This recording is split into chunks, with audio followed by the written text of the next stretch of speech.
Welcome all to the Silent Hill Ascension post show. Eduardo, again, joined by the wonderful Noah. And I just needed the shades. Like, those scenes were too fire.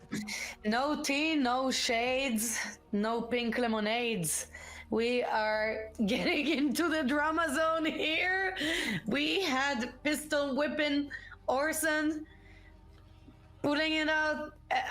For a second there, I thought he would blow his own head off. I was concerned. I was relieved when he misfired on the rocks behind his aunt and Niels. But that was intense. That whole thing was intense. Like, I felt really bad for Nils there. I've got to be honest, would not want to be in their shoes in that exact spot. And you get the point of view, right? You see the barrel, not so great. But again, I did like one thing particularly, which was Fun Brit. Yes, I love Fun Brit.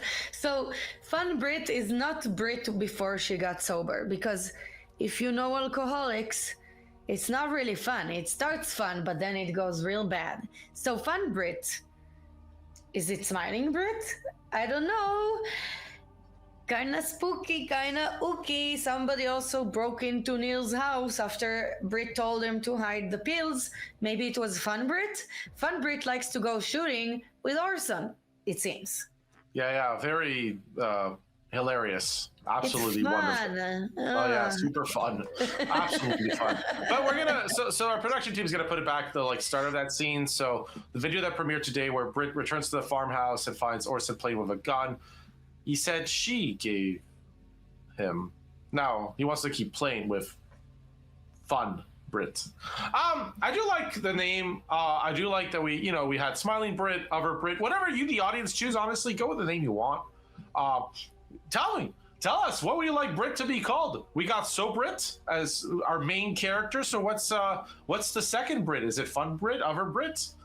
Brit the Smiling, Brit the Second. There's a lot of options here for creative Yes. mindsets. There is so much to British. play with. British is another contender, yes. Atai here is killing it with the British. Yes, there are many options here for our beloved Brit, but definitely a really creepy scene with the gun.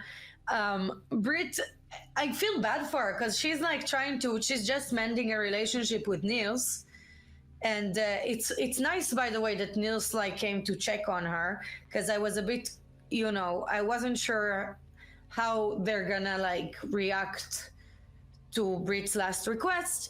Seems that there's still care there, so that was heartwarming that they actually checked on Brit. But then I feel so bad for Brit because it's not her fault what happened with Eva, and of course Niels is a victim of that.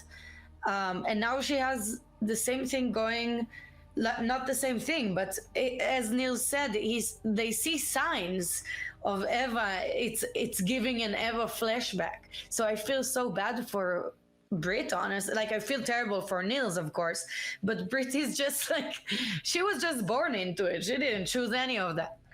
No, I think everything you're saying here, is very much on the spot. Pretty spot on. I did want to talk a little bit about the other dynamic, which was a bit better, honestly, in terms of things seem to be on the men. Honestly, I loved Eric in that scene we got to see with Rachel. Eric's okay, I'm done with her because the plans with Faith need to involve you. You're her mother. He's not even with her. He accepts the divorce. He's just no. She needs a mother. Now Rachel's back with the whammy, right? She's like, yeah, I got someone tied down. But Eric's on board. He's like, yeah, sure, you got it. You got it, Chief. He's like, okay, I gotta get Faith. And Rachel's like, are you leaving me again? And Eric's no. This is what, no. Just a couple of hours while you deal with that bitch downstairs. No chill. And we'll talk about the decision later, but wow, Eric coming into his own there. That was an amazing moment, and we will talk about it more because there's a lot to unpack there. But let's talk again about fate and hope in case somebody is just joining us. The decisions and the endurance scenes and the puzzles of this contribute to whether a character will face redemption, suffering, or damnation in the Silent Hill Ascension final. And the fate is decided across the length of the season. A character's hope needs to be high enough for them to survive a crucial story moment. So, okay, we had. I love that Eric moment. That was like a power couple, like power divorced couple, whatever. It was like, I got you, babe. You go do your torturing. So keep an eye out for more Eric and Rachel. Yeah. I mean, Rachel can only keep up the one, which is fair. Now, Eric, functionally there, one of the big things I like seeing about Eric is his arc really evolved, right? Like he started like everybody liked him as Toby's replacement, so high redemption to high hope, all the good stuff.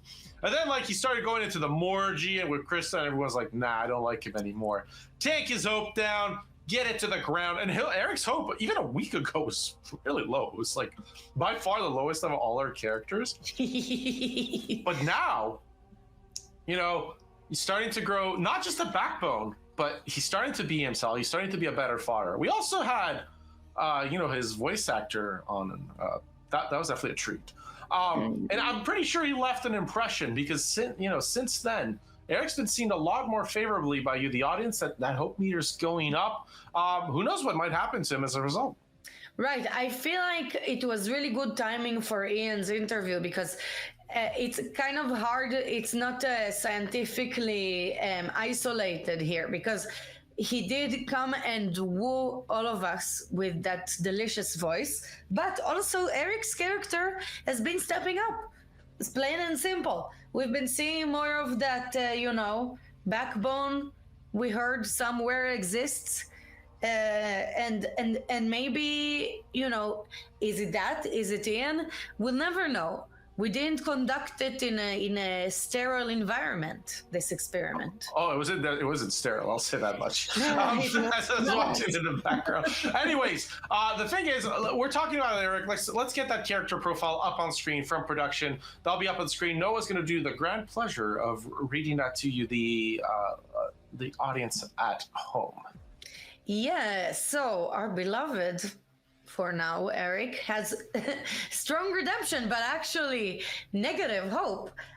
The top decision we've had was whose side will Eric tell Xavier he's on? And y'all chose Faith's, which was the redemption option. 67%. This was a big redemption win. The most hinted decision was how will Eric respond to Xavier's invitation? And y'all know you chose offer himself as the satyr, which was the damnation option, chosen over stop Krista from participating, which was the redemption, with less than 0.1% difference. Yeah, that was very much the audience battling to get that damnation win. But you're right, Noah. Like Eric's arc to me has really been one of the more, because a lot of our characters have kind of like a two-part arc, right? Like Rachel was really not beloved at the start, and now that she's gaining respect in our audience. Astrid was kind of like always, yeah, we got her back. Britt, we definitely got her back. Toby, I think his hope was more a function of the endurance at the start. We were just so new, when Toby happened, we didn't even know. It's kind of like, sometimes you don't want to succeed in life too early because you don't even know what to do with it. You just blow it all, No, not that I ever succeeded, but yeah. Yeah. So, and Carl was kind of like, yeah, he's okay. Saddle wet man, no problem with him. He did what he had to do, got rid of Ingrid, actually a positive now that we think about it. But Eric's arc, to me, out of all the characters, is the only one I remember having a swing, which is starts somewhere, shifts, in terms of how the audience, you at home, are perceiving Eric, massive swing the other way, all this Morgie Krista business. You're like, I'm not on his side, we're gone. Rachel's the one. And now we're like back on team, and like it seems like the audience is back on Team Eric for a lot of you. And somebody was wondering, by the way, while the live scenes were playing, and like, wait, why are we on Eric's side now? You might not have tuned in Friday night. That's what I actually think happened. You didn't see the absolute shift that happened as a result of that. I guess we changed the experience, Noah, for everybody here. Sorry. We made history right here. We made sexy history. I see here that our audience is loving Rachel in the chat. I see a WV. Let's go. God bless you. God bless you. But they say Rachel kicking butt has been the best part of the show so far, hands down. That's a big statement. I do feel it though. Like we love though. She has really great punching hands. She has a great throw there. She punches, she slices, she dices her own eye, Xavier's finger. Like Rachel gets it done. Like she goes hard. Say what you will, that bitch goes hard. Yeah, and like at the start, it's like, oh, she's controlling all that. No, like when she needs to get stuff done, she gets it done. Girl, I know. Eduardo, listen, me and Rachel have some things in common. Sometimes we are misunderstood, but really, we get it fucking down. Pardon. Yeah. But and speaking of getting it done, Noah, I got you. Yes. No. Anyways, we got our ongoing decision. This is something that will like essentially close in 2 days on Friday. So we will talk about this as well on Friday. But that's on your screen. Noah's going to read it out because we're talking about Rachel taking action here. Yeah, so we have to decide. You have to decide. What will Rachel do with Barbara? So she could let her go. Barbara said if she let her go, she'll tell her all about it. But will we believe her? That's the redemption option. There's torture her alone. Of course, a classic suffering here. And there's the ultimate iconic classic of have Eric torture her, which now he seems to have the backbone to do, which the domination option. He actually said, I'm up for it. He's like, I'll deal with it. Like, no problem. Let's do this. Let's get it done. They've all just had about enough of this nonsense. They're done. They're just like, we're keeping Faith safe. We don't care if we don't even like each other. You know? Yeah, no, for sure. And that's the thing. But this is why I wanted to talk about it is when this opened, Suffering was like, no one put anything on Suffering, right? And I come back, like as we do with these shows, we warm up, we get our, I'll be honest, it's late, so no coffee, just water, take a sip. And then I'm like, okay, so how's this decision that we're going to talk about going? I'm like, okay, the Suffering thing is going way up. Because Suffering's winning right now, but honestly, all the options are close. It's like 31%, 36, 33. It's really flat across the board. You got 2 days, audience, to figure this one out. But you got to see a scene that gives you more context, though, and I think that's a big game changer.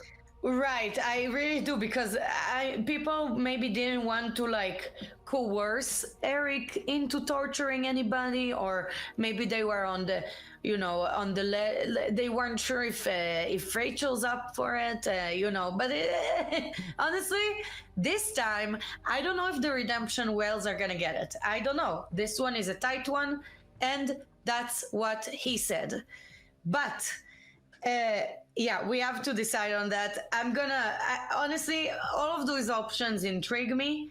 And I'm also really curious as to what type of torture is going to be implemented. That's fair. They're both going to have different methodologies. And again, if you're a fan of tight things, right, the ropes being on is important rather than letting her go. You got two options there for your favorite option, of course. Now, but you're like, it's new context. Eric's down for it. Eric's down for like, look, you want to do it, Rach? I got your back, no problem. Like, we're not together. That's okay. We're separated but together, right? It's like, I'll take care. Don't worry. I'll take care of Faith. You deal with that bitch downstairs. Like, no. To be fair, Rachel and Eric, very defensive parents of their daughter. I've actually been very impressed by how much they care about Faith. Yes, that seems to be like the only thing. They literally do not care about their anything else, really. But we're starting to wrap up here, so let's talk about what happened. We had guns being flung, we had people being punched, we have creepy children, Orson with the gun, and Faith actually just like not liking Krista, which Eric listened to thanks to your decision. So we have a lot going on. As you saw, the story is really, really brewing here. Stick around the app in the puzzles. I love me the puzzles, as you know. And production, could you please show up on screen the next show graphic? I'm gonna take you through that. So we have our pre-shows on 5:40 p.m. Pacific time on Mondays, Wednesdays, and Fridays. Then we have the show at 6 p.m. Pacific times on weekdays. And on Friday, we have an interview with Don Thacker, who is our cinematics director. I'm very excited for that. Layla, I think, is going to be doing that one. And we cannot wait. Eduardo, parting words?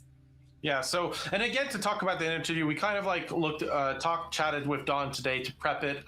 Very slightly different role to what Augustine does, a very energetic personality. So you won't want to miss that, especially if you're interested in seeing, like hearing more about how the cinematic scenes are made. You know, we want to make sure that you get all that inside scoop. But yes, Noah, it is parting words time. Audience, we had a delightful time with all of you. I'm sure Noah as well is sharing that sentiment. And again, this is me signing off for all our teams here, our development team, our production team, Noah, myself. We're going to wish you, no matter where you are across the world, whether it's morning, afternoon, evening, or night, whether you're in fog or not, a wonderful, wonderful time. And we'll see you for the next show. Take care.